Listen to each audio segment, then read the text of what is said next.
Hello, and welcome to our third Talent 101 event. I'm Tim Finnerty, and excited to be your moderator today. Previously, we have covered culture and building a winning team. Today, we have three great panelists that are going to help us cover retain, engage, and reward. But before we get started, I just wanted to give you a brief overview of Clayton McCurvey and our industrial automation practice. Our industrial automation practice is focused on advisory services and strategic consulting to help you go from existence to takeoff. Some of the ways that we help owners is by freeing up cash flow, leveraging R&D credits, tax planning strategies, aligning KPIs, growing your business, and connecting you on issues you care about most, like talent.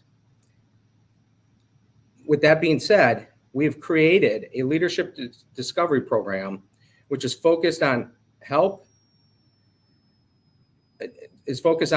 you put the right people in the right seats. If you're interested in learning more about that, please contact us afterwards and we can share a little bit more about it.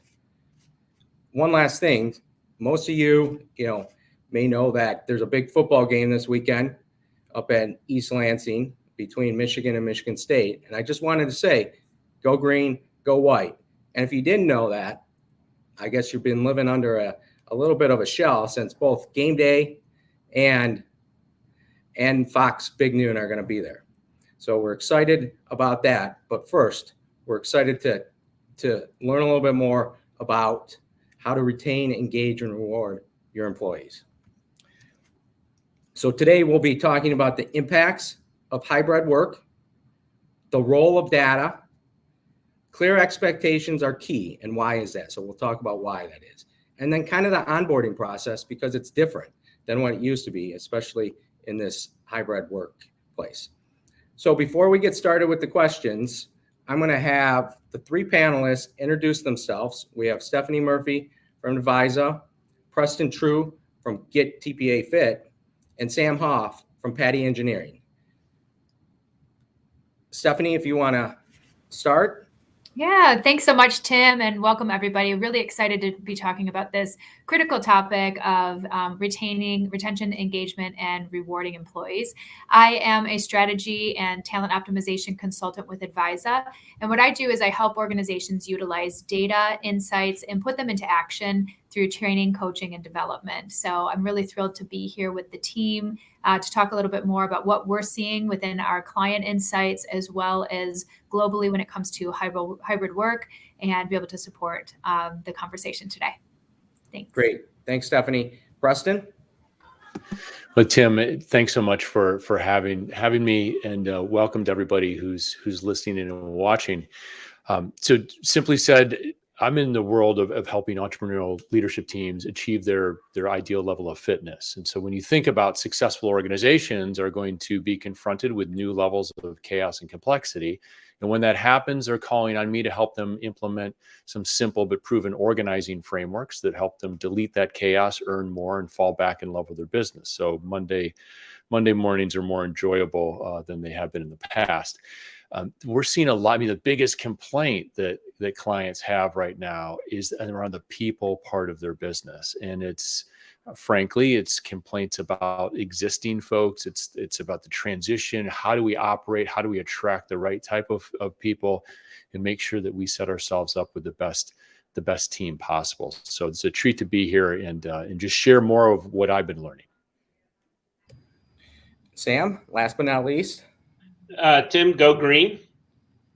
Go white. There you go. So I'm Sam Hoff. I'm president of Patty Engineering. Patty Engineering, we've been in business a little bit over 30 years. Very active in the CSIA. I lead the digital transformation task force. I've led the partner committee in the past.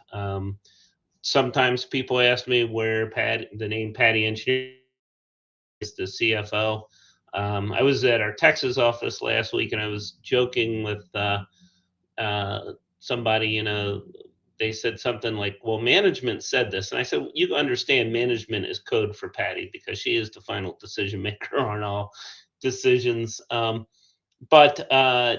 Anyway, I'm looking at the participants. I know a lot of them from the CSIA. I'm not sure if I have all the answers in the world.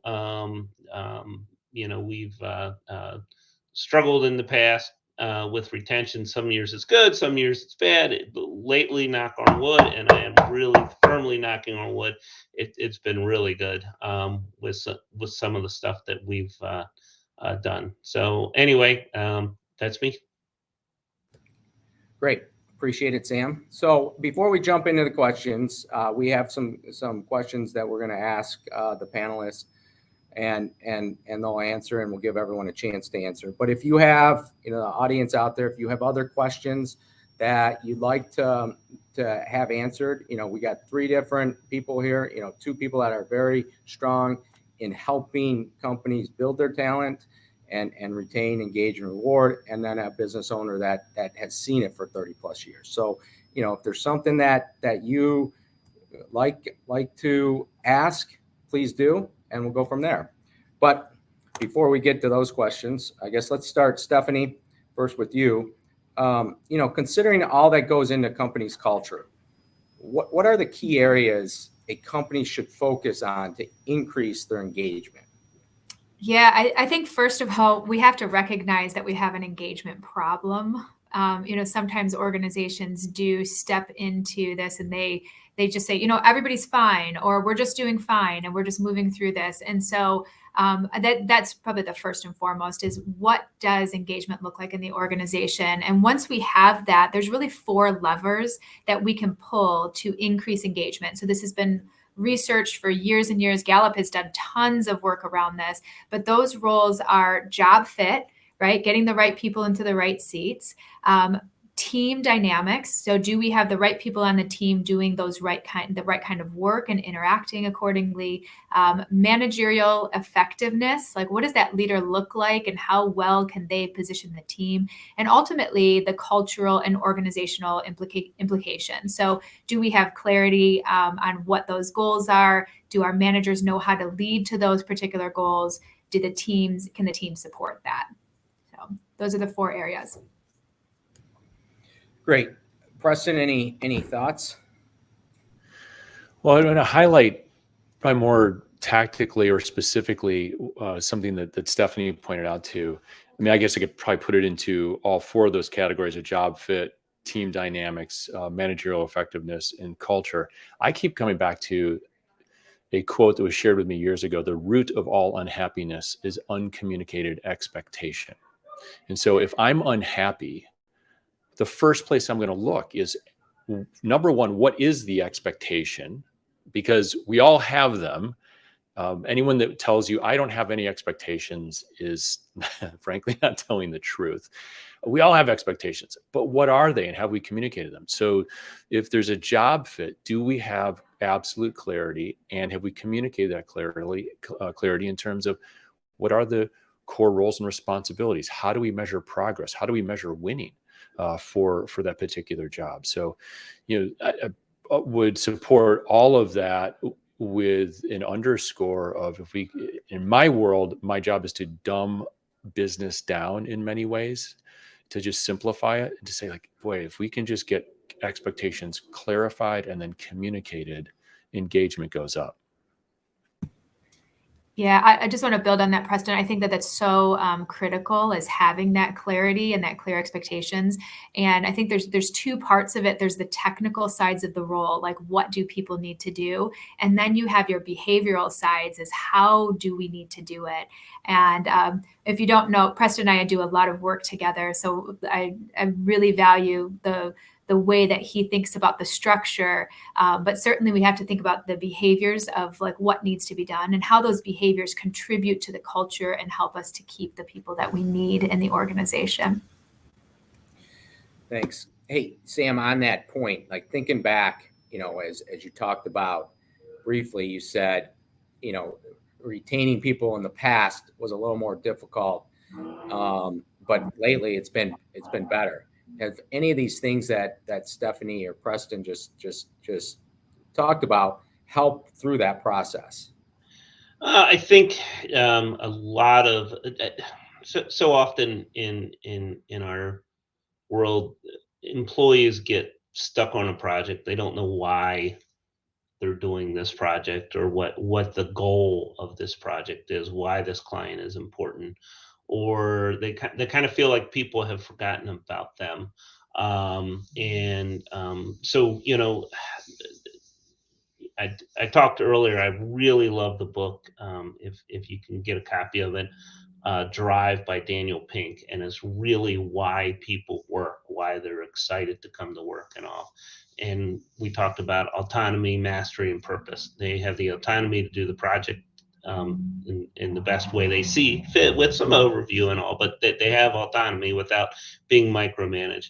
They have mastery, so they understand they're an expert. Everybody likes to be an expert in something, so they're an expert in their niche or their niche area, and you're not really saying yes to everything and doing a million different things. And then purpose, why they're doing it, and we try to manage and look at all the work that we're doing through that lens. And then we also try to maintain the areas of communication. One of the things over the last 3 years or so I've been doing is every Friday send out a Good News Friday. It's 4 or 5 different bullet points of good things that have happened this week. We've gotten a great project review from this client. Had a great meeting with this client. Here's what we're doing. So I think that has helped a lot. So that's that Good News Friday. I mean, you think about it, and when you told me about it the first time, you think just these little things when we talk about reward, right? I mean, it's not always about money or different things. It's how are you showing off your people to others within your organization, But I think the same thing comes back to that thing that Stephanie said about engagement, an engagement problem. Well, where's the team dynamic, right? If some people feel like they're not getting rewarded or not put in that Good News Friday, right? They're gonna go, well, what's going on? But part of it gets back to expectation and understanding all that. Any thoughts, Stephanie or Preston, related to that?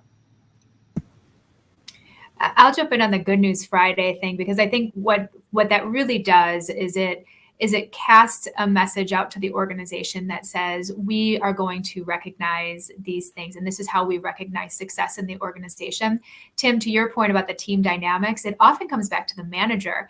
If that's the only outlet that I'm getting to be recognized in the organization is Good News Friday, it may be difficult if I don't get recognized in there. But if I have a manager and a leader who knows how to engage me and to keep me healthy and to ensure that I'm being told I'm doing a good job, that external recognition becomes less of a requirement for me. So when we look at engagement, managers are responsible for 70% of the variance.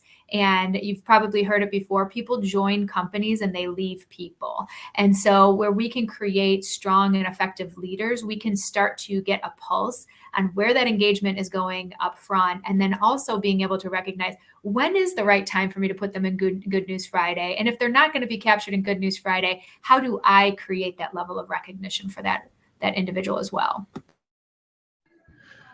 Yeah, we're probably going to get a number of different book recommendations. Sam, I love that. What a great book. Daniel Pink's book, Drive. I'm going to point to in a moment Patrick Lencioni's book. Actually has 2 titles. I believe the audio book is The 3 Signs of a Miserable Job, and the print version is The Truth about Employee Engagement. It's interesting because conversations with clients, first, I believe there's a mythology about the control we have around engagement. I have realized I do not have control over the consequences of things that occur. So for me to say, I want Sam to be more engaged in his role, I don't have control over that. Sam does. What I do have control over, though, is the decisions that I make around culture, around job qualifications, around the team dynamics. I do have control over the decisions. The second piece, so just like realizing like we don't have control over the consequences, we do have control over the decisions we make. Secondly, that we oftentimes think that this team engagement, or excuse me, that the employee engagement has to be this there's a complex solution that's required. It actually isn't. What I love about Lencioni's book is he, again, simplifies it to say there's really three things. Pink's book, those 3 point very clearly to it as well. Anonymity.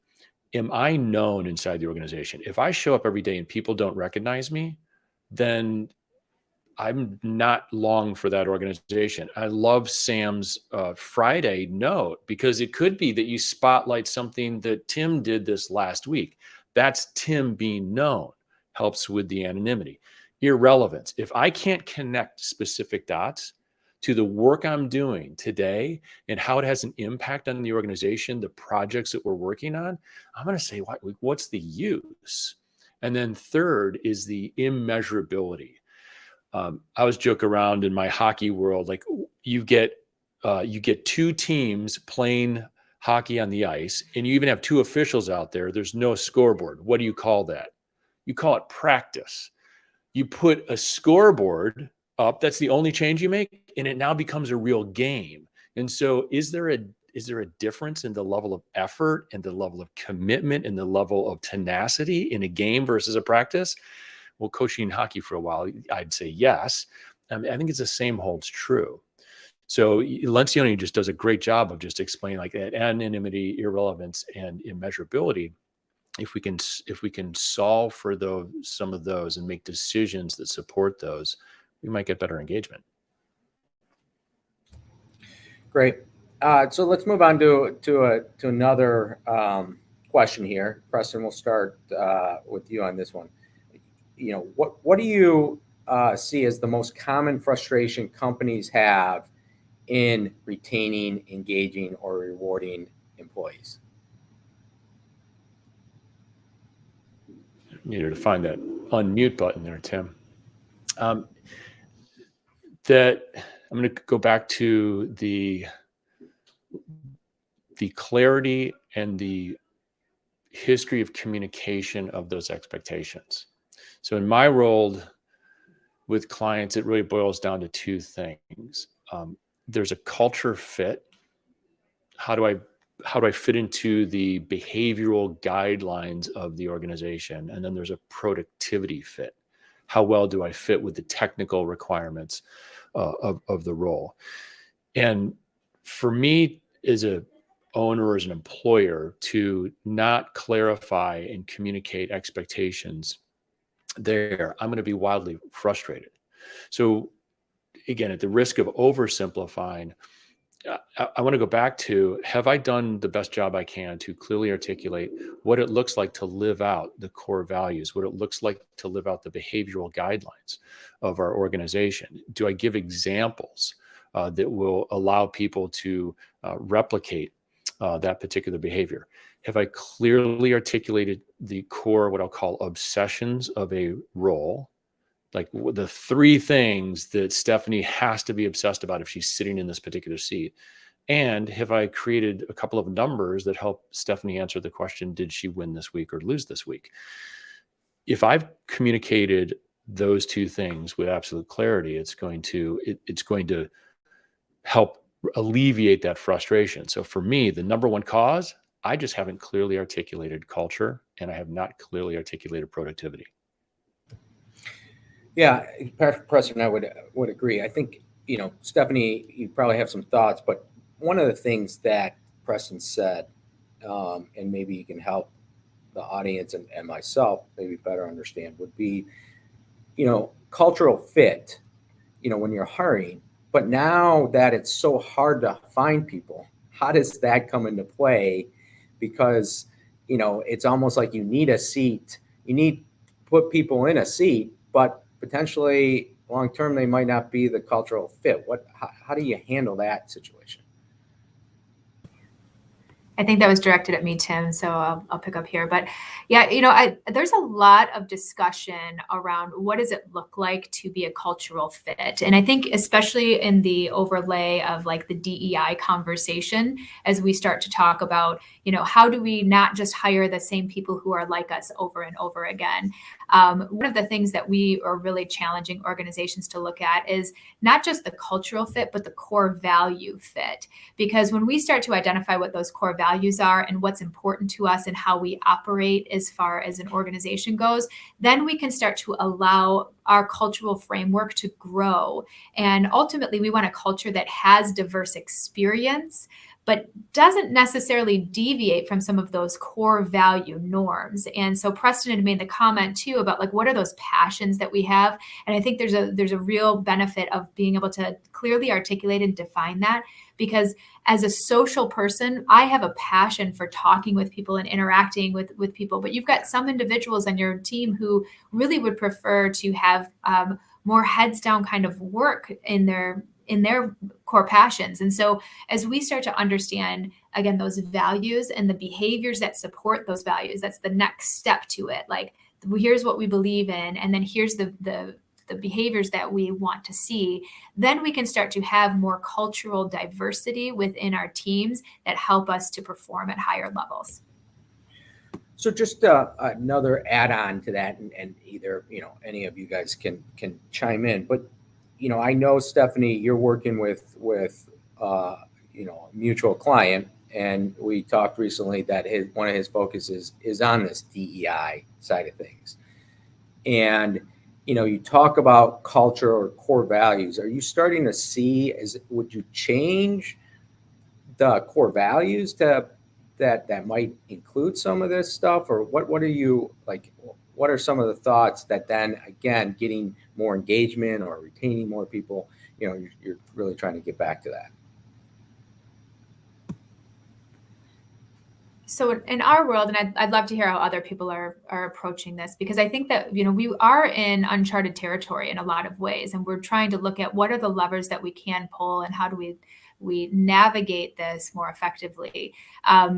There are varying spaces, and I am not a DEI expert, so we're not going to spend much time there. But what I do believe in is cultures of belonging. And to Preston's point, coming from that Lencioni book, is like, how do people get recognized and valued for what they bring to the table, and being aware of that. And I think the first thing that we have to start with is understanding that we value differences of opinion, and we value different experiences, and we value these things, and we create or ensure that our core values are meeting those needs. So I think there are some places where our core values have not paced with the change and the growth of an organization, especially in fast-paced organizations. So I believe that it's a really beneficial for us to sit back and look at what are our core values, and where's the dissonance in the behaviors that we're seeing today, and where are we supporting those core values. And there may be times where we do shift and change those,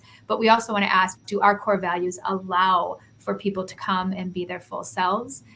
Or if not, what do we need to do to make some of those adjustments?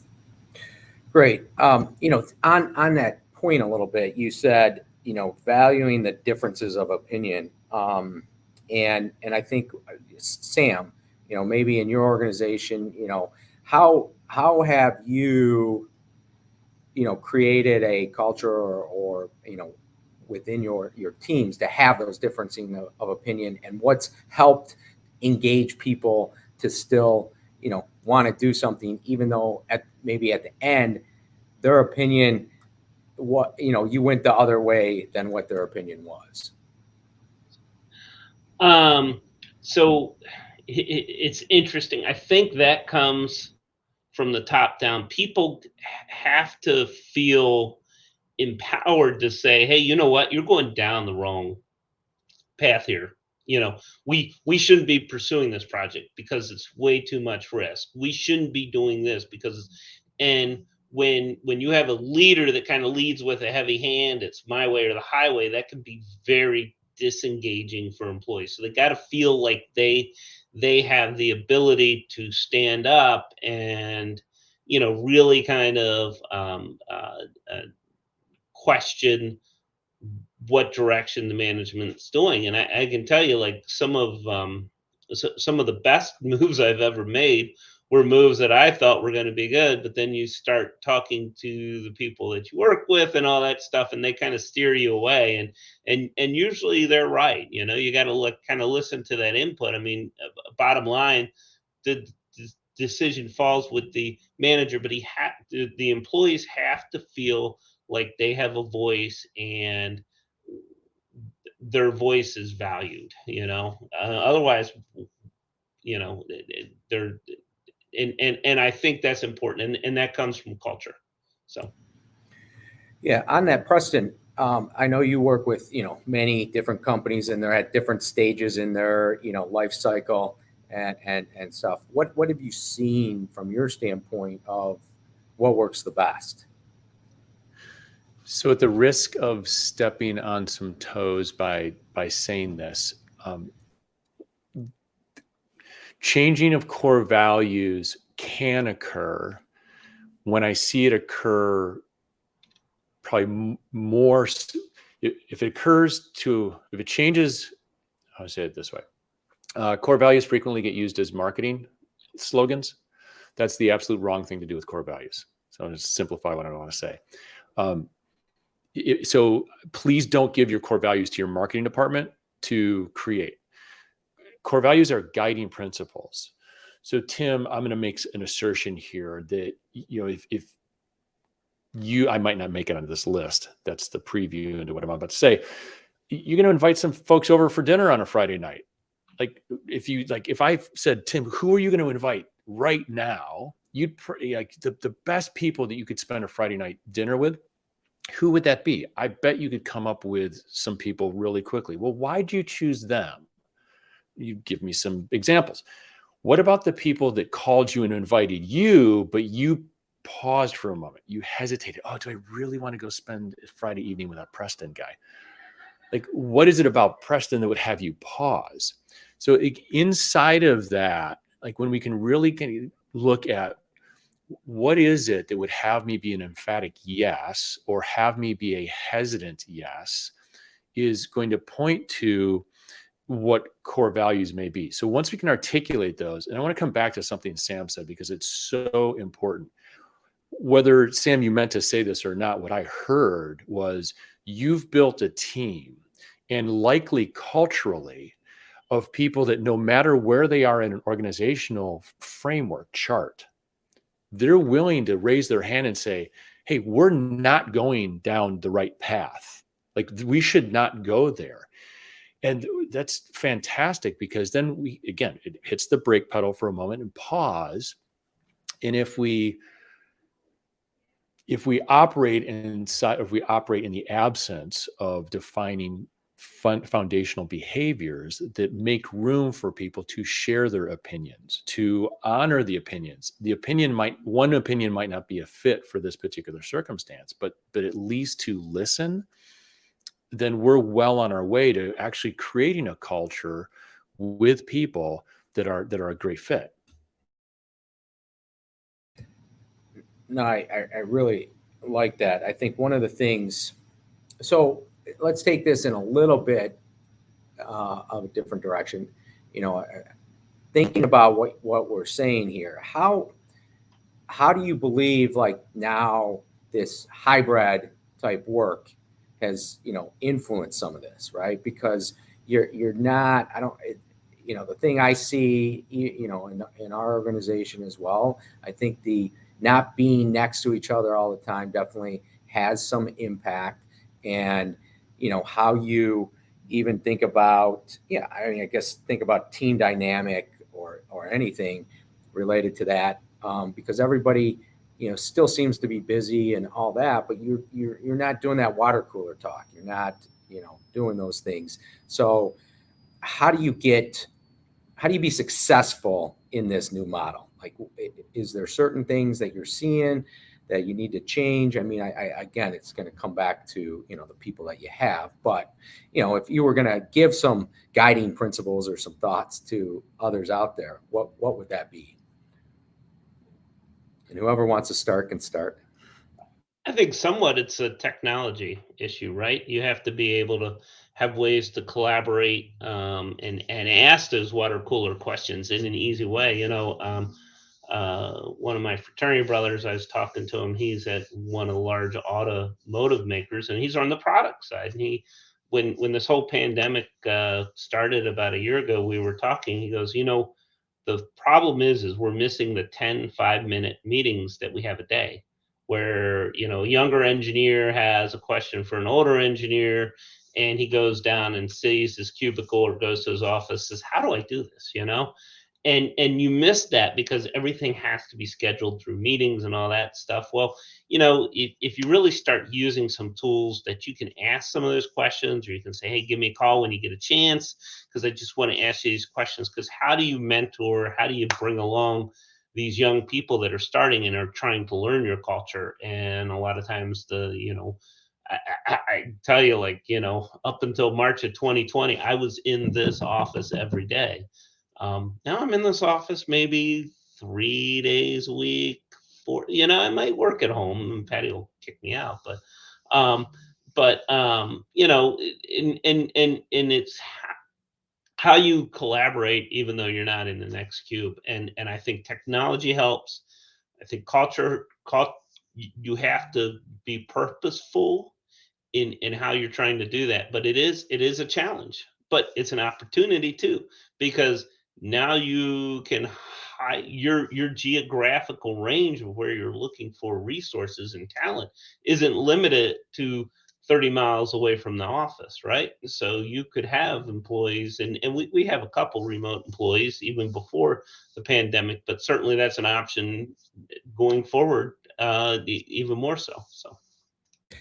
One thing that you said, and I think is important, and I saw this with another company that was doing something for us, and we get into this, these Zoom meetings basically back to back to back to back, right? And they're all scheduled for an hour, and everyone uses that time up. What they did, and I think you made a great point about these 5 to 10 minute meetings. They basically made them 50-minute meetings, right? So you have some white space that then allows you potentially to make that phone call, or after that meeting, debrief with the person rather than a week later because you finally got time to do it, or you didn't really want to do it after hours because they got family things going on. I think some of those things are interesting as well. But before we get to the next question, any other thoughts on that, Stephanie or Preston? Go ahead, Preston. I've read another book suggestion. So Keith Cunningham wrote a brilliant book called The Road Less Stupid. And it's fantastic. It's 50 chapters of an idea and then questions. And so you read a chapter and you answer several questions. The whole point of the book is to actually create thinking time. And Tim, you just pointed to something that I think is actually the number one culprit. Our technology is magnificent in many, many ways.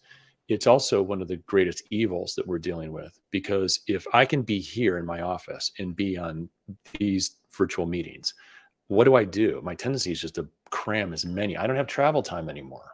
I don't have to drive to Sam's office or your office or Stephanie's office. I can actually book more meetings. So number one, the technology has actually amplified our busyness. Second, I've been working with clients. I've started doing it myself. I had to take my own medicine, like creating Mondays and Fridays as what I call buffer days. So they're days that I schedule. I don't schedule any meetings in the morning on Friday or any meetings on Friday mornings. Like I have that time for myself. Monday afternoons and Friday afternoons, I actually book time. So what happens is I've trained my environment to know that I'm available there. So sometimes those hallway conversations can actually occur, but they do occur that way, to Sam's point, being very purposeful. And then the last point around purposeful, underscoring again, is like having meetings for meeting's sake is a complete waste of our time. Can you say with absolute confidence that you are absolutely clear on the intention of every time that you call a meeting? Because your coworkers deserve you being really intentional with how you're going to consume their time. And again, I think technology sometimes works again because it's so easy to get in touch with one another, to schedule a meeting, to jump on a call like this, that we just lose that intentionality. Yeah, and I would say even if a meeting is scheduled for an hour, man, if you get done what you do in a half an hour, give somebody 30 minutes of their life back. You know what I mean? I mean, we have regularly like sales review meetings with each team and all, and I can tell you, like, it's scheduled for an hour. This morning we got through the Michigan one in 30 minutes just because there wasn't that much to update, you know. And sometimes it goes an hour because we have stuff to discuss. But if you're done in 30 minutes, cut it off at 30 minutes. Give people time back. Yeah, I love that. And Sam, just kind of on a point that you made earlier about the culture and how like the culture has to support some of these things. So there's some really great research that's done out there. I love Neil Miller's The Digital Workplace. So if you haven't been exposed to him, I think he does a really fantastic job. And he talked on a podcast the other day about how cultures can be cultivated either like forests or like gardens. And with forests, if you just let them go and let them respond to the elements, they grow. With gardens, we have to be much more meticulous and particular about what we place where and how we water, what kind of sun, what kind of thing. And I believe that the hybrid workplace does not really lend itself to forest cultures because we don't have that pollination of just walking by in the offices, and we don't have that space.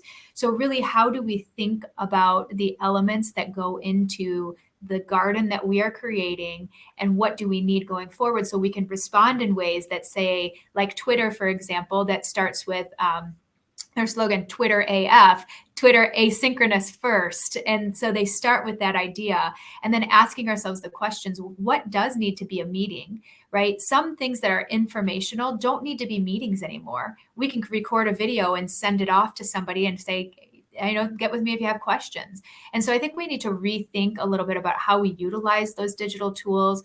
And we also need to think more about how our teams need to work together, because I do see one of the other challenges to culture is this, we have these expectations, we need to get things done, but I may be working on it today, Wednesday, and Preston's not working on his piece of it until Friday. And we've never communicated that we need to have that done together on Thursday. And so the more that we can be clear on the communication and understand the needs of our work styles, you can set up really great things where you have, focus hours from 8 to 10, and maybe we're all online from 10 to 2, or we have Mondays and Fridays off for our planning and buffer space. But we can come up with those as we start to tend our own gardens as we're looking through here. Well, on that point, Stephanie, one of the things it makes me think about, our organization as well, meaning that, we're servicing clients. There's certain deadlines, there's certain things. And, you got that same thing. You got somebody that's, planning on getting something done, and then somebody's got to review it. And then it might need to have some stuff that gets, redone, and then it kind of goes back into that circle, and the timing of all that. And you got multiple people working with multiple managers and things like that. So it becomes a lot more difficult. And then you throw a wrench in there, and you got a client that calls for, something that's got to get done today. Right. And so, from a culture standpoint, and I'll say, in one of our core values is helping others succeed, right? And so trying to do that to make sure everything still gets done. But that there's some sort of, this person didn't make the time to get this review done, but didn't realize that this other stuff was going on, and kind of might throw someone under the bus. How do you handle that in a, trying to make sure that everyone still stays engaged and retained, from that standpoint? So one of the root things that we actually have not brought up in any of this conversation so far is trust, right? What does it take? What kind of trust levels do we need for an employee in the organization to challenge the work that we're doing? Or what kind of trust does it take for us to extend grace or assume positive intent? And trust is really a product of two things. It's much more complex than this, but it is around competence. I know and believe that you can do the work that you were expected to do, and connection. I know and believe that you have my best interest at heart. And so when we can create a space of trust and fast track that in an organization, that's a little bit of what we're missing in that hybrid work environment.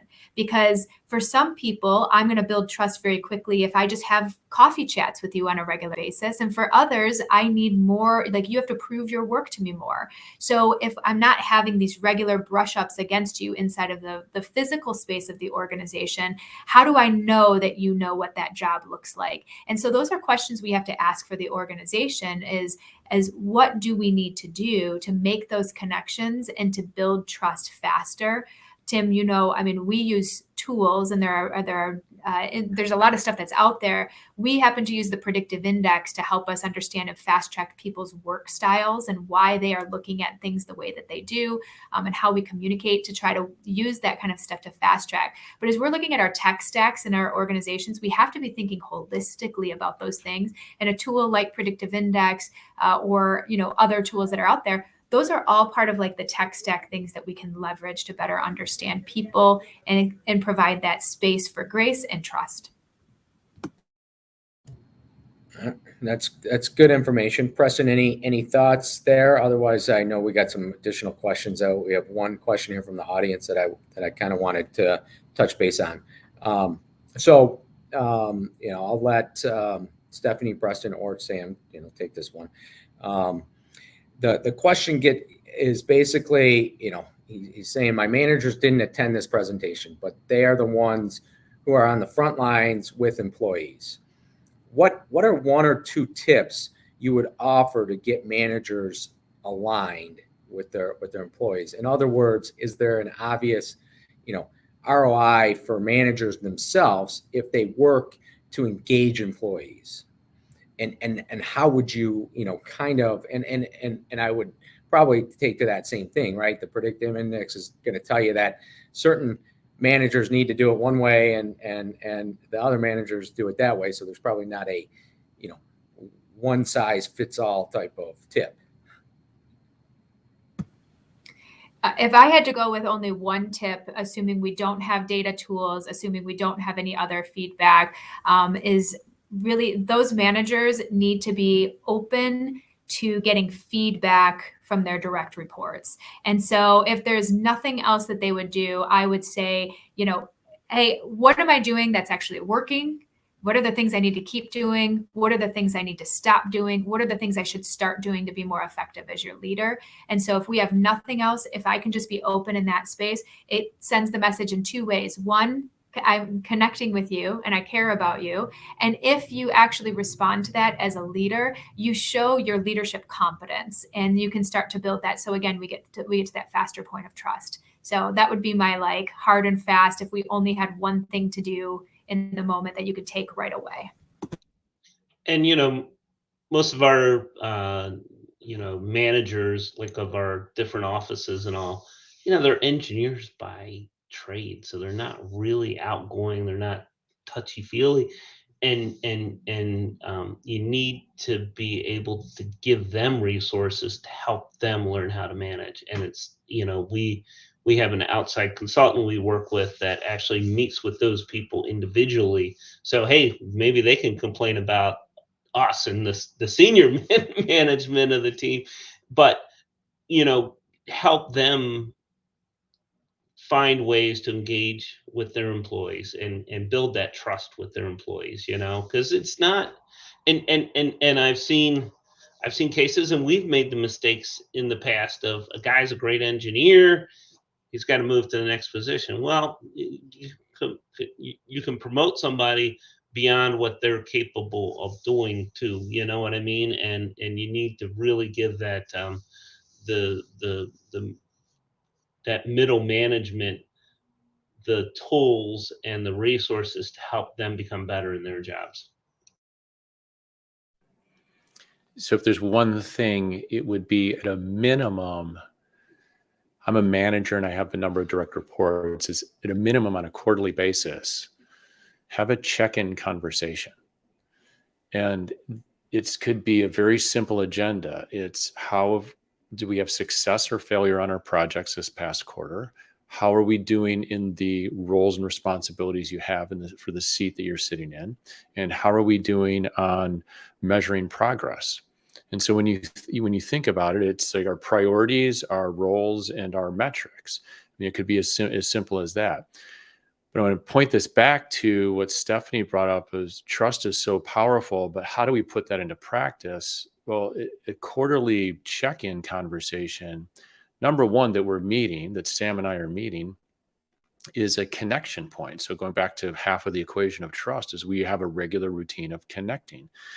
Second is when we distinguish the progress we've made, but also identify the gaps that we still have to close, and then map out a game plan to close those gaps, we walk out on the same page, which is going to support us being more confident in us, in ourselves, and the direction that we're taking. So, inside of that, if there's one thing, it's just a quarterly check-in conversation to support that trust. Appreciate those thoughts. I think those are all very, very good.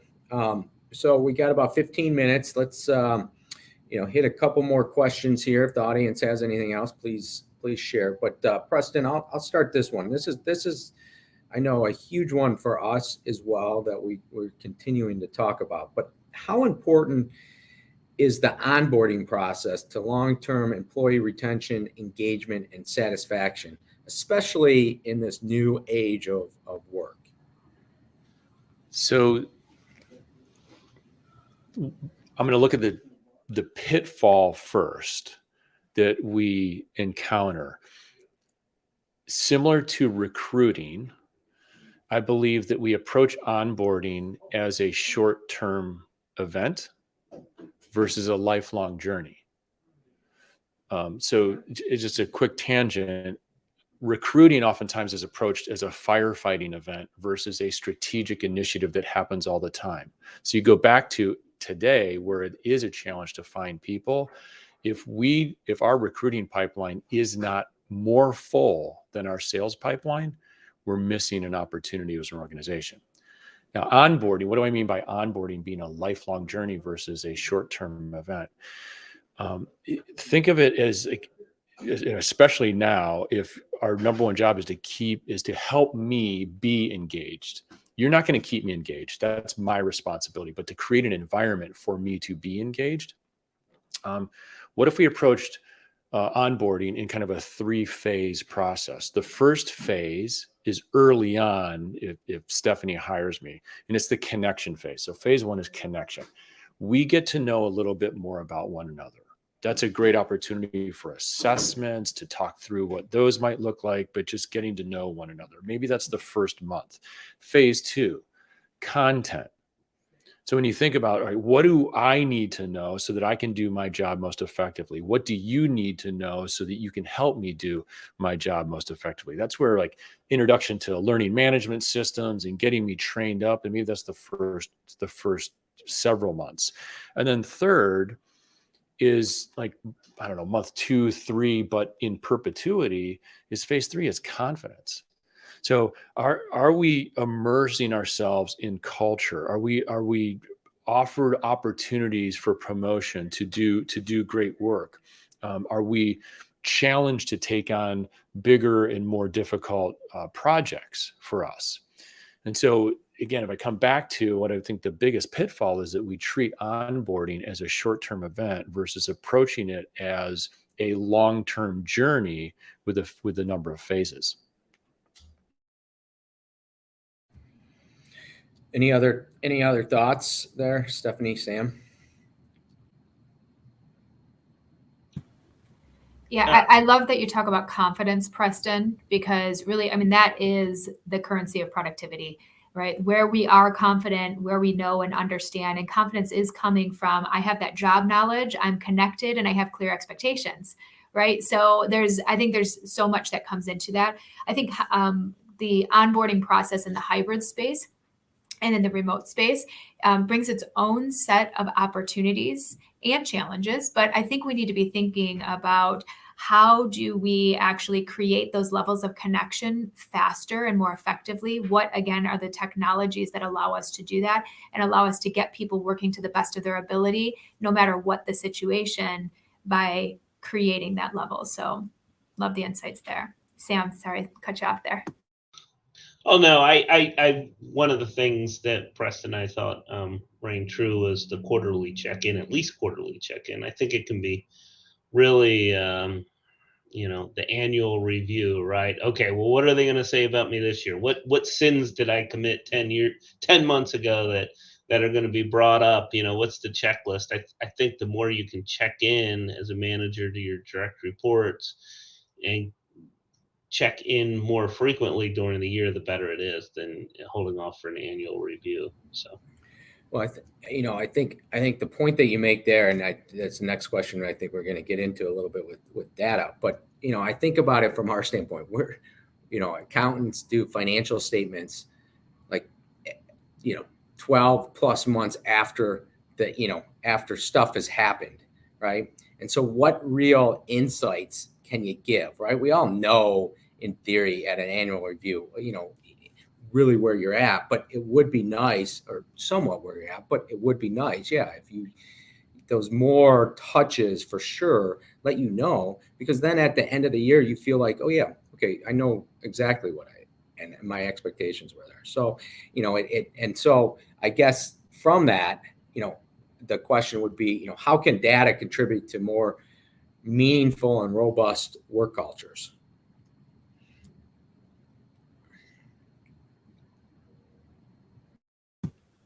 I can't get unmuted here. I must be talking too much. So, yeah, Tim, I like the conversation and the thought line, because there are some things that this hybrid workspace and like the digital workspace gives us that we've never had before. I mean, the ability for us to even record this conversation, to record these things, and then share and disseminate that can help us to create a more inclusive culture. So if I wasn't in that one meeting, but I feel like I need to get messaging out, I can just take this recording and share it as needed. There's data, and there are tools out there that now will do transcription of meetings. So you can start to transcribe these things, which if you have non-English speaking or English is a second language for your employees, you can now send that. And so people can track along with you more effectively. I think that's a huge piece. We already talked about the behavioral data and the cognitive data. The behavioral data becomes such a critical part, because if we want people to feel like we're meeting them where we are or where they are, we need to understand where they're starting from and where we as individuals are starting from too. So how do people want to communicate? How do they want to interact? What does it look like, or how should we structure our communications in order to meet those people as well? So I think that technology is really going to catapult a lot of these conversations. We will have to figure out what that looks like. But really, I mean, we have more technology here and more leadership capability within our cell phones right now than we've ever had. And so I think there's a lot of opportunity to grow in that space. And David Epstein is, I believe, a journalist as well as an author, but one of the books that I've been reading, Range is the name of it. He said something that's always resonated with me, that to Stephanie's point, with the access and power of our current technology, which means we have amazing access to data, just because we can get the data doesn't mean we should use the data. So think about all the possible information you could possibly have at your fingertips.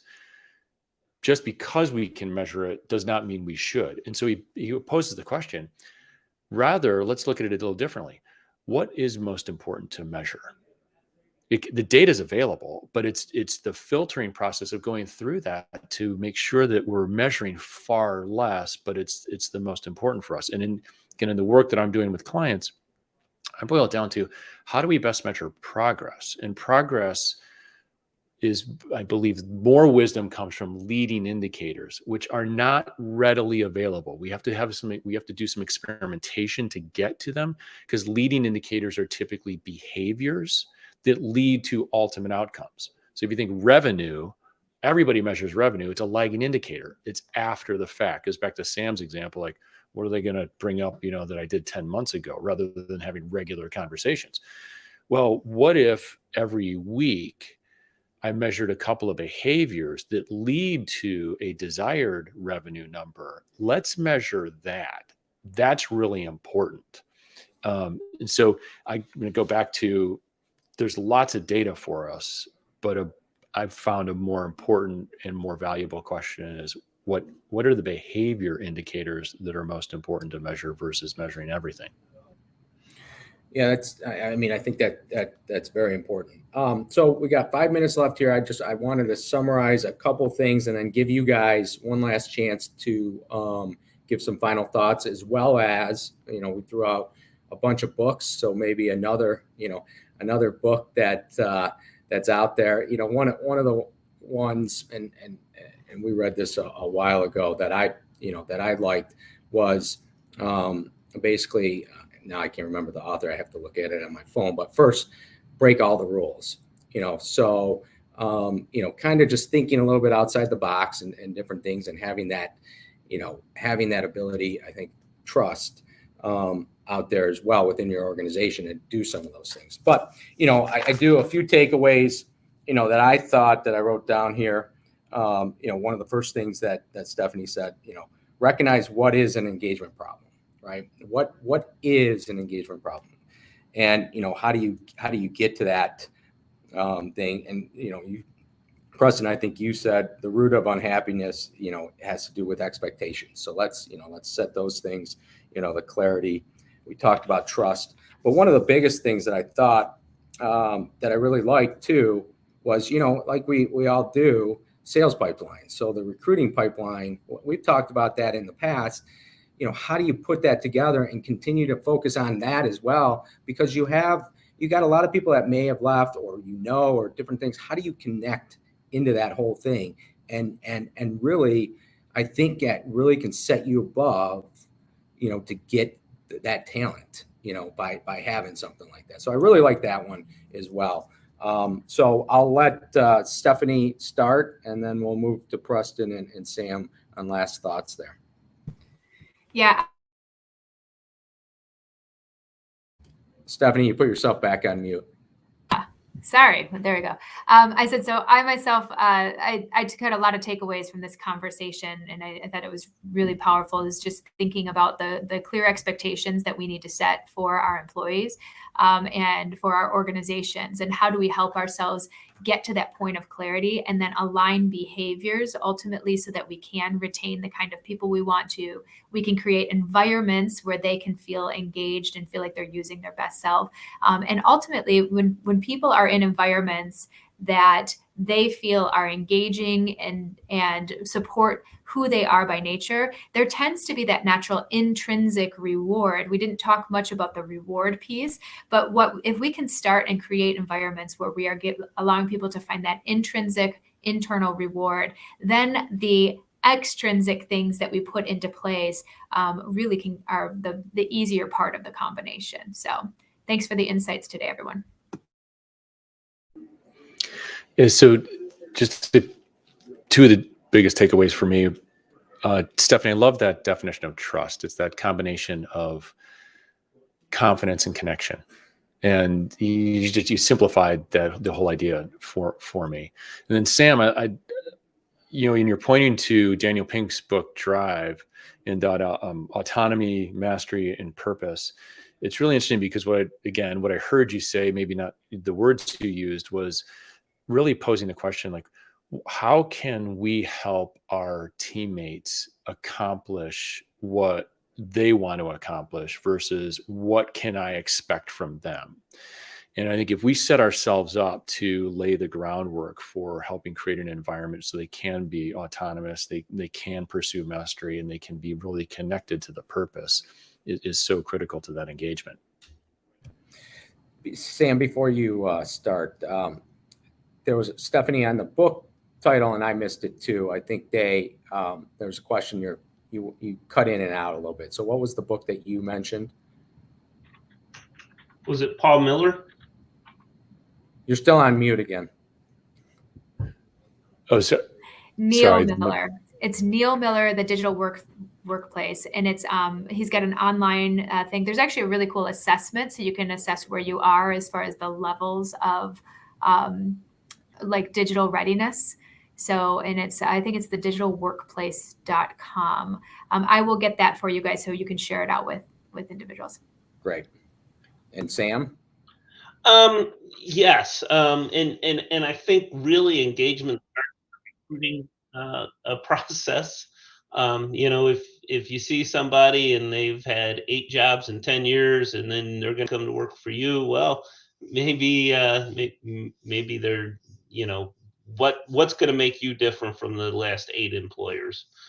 So I think that's important. I think one of the things that's important too is as I always say, a lot of times people have quit on your company, but they just haven't told you yet, right? And sometimes that happens too. And sometimes people leave for different reasons too. I mean, our employees travel a lot, right? So we a lot of times when people have family, the traveling can wear on them a little bit. But sometimes your former employers could be some of your best clients as well. So, and I always find that rewarding too, is when our former employees come to us and they want us to do work for their new company because maybe they went to work for one of the large automotive companies or whatever. I think that's a really,